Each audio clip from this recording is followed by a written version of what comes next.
चैतन्यनगर येथील साईबाबा मंदिराजवळील बालाजी सलूनची तोडफोड करून मोठ्या प्रमाणात नुकसान करण्यात आलेलं आहे।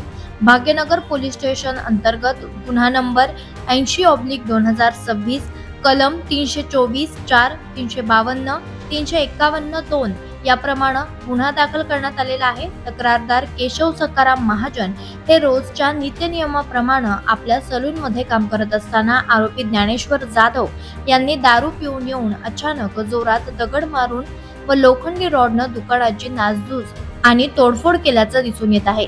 सलून काम करून आपली उपजीविका भागवणाऱ्या एका गरीब न्हावी समाजाच्या तरुणावर अन्याय झाल्याची जोरदार चर्चा परिसरात सुरू आहे। सदरील घटना ही सर्वसामान्य जनतेच्या मनामध्ये दहशत निर्माण करणारी असून या घटनेनं सर्वत्र खळबळ माजवली आहे। या घटनेमागे आरोपीला एवढे बळ कुठून आले असा प्रश्न जनसामान्यांमधून उपस्थित केला जातोय। सदरच्या या आरोपीच्या मुसक्या आवळण्यात पोलिसांना आता यश येईल का हे पाहणं अगत्याचं ठरेल।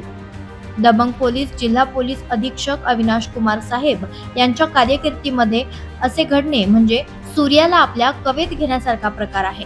यामुळे पोलिसांचा दबदबा कुठे कमी होतोय का हे पाहणं अगत्याचं ठरेल।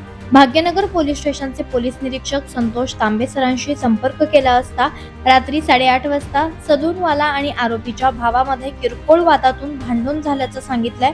आरोपीच्या भावाला रात्री मारहाण झाल्यामुळे तो दवाखान्यात उपचार घेत असल्याचं सांगितलंय। सदरील क्षुल्लक घटनेवरून घडलेल्या या घटनेमुळे कोण दोषी आणि कोण आरोपी हे कळणं मात्र अवघड झालंय। दिवसाढवळ्या जर असे प्रकार घडत असतील तर पोलीस प्रशासन काय करत आहे असा गंभीर सवाल उपस्थित केला जातोय। सर, आत्ताच तुमच्या दुकानाची तोडफोड करण्यात आलेली आहे, त्याबद्दल आपण कशामुळे घडली घटना, कारण काय होतं?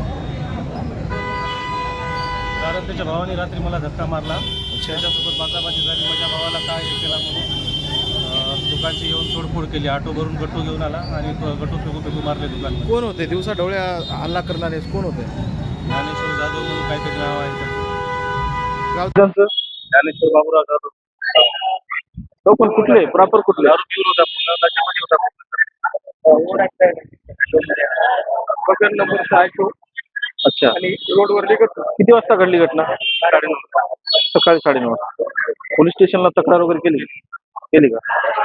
त्याची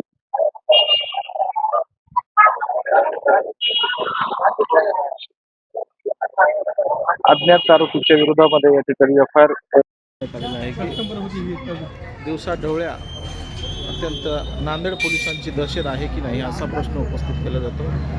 खूप मोठ्या प्रमाणामध्ये अत्यंत वर्दळीच्या ठिकाणी असा हल्ला केल्यानंतर पोलीस यावर योग्य कारवाई करतील आणि आरोपीला अटक करतील जनतेच्या मनामध्ये।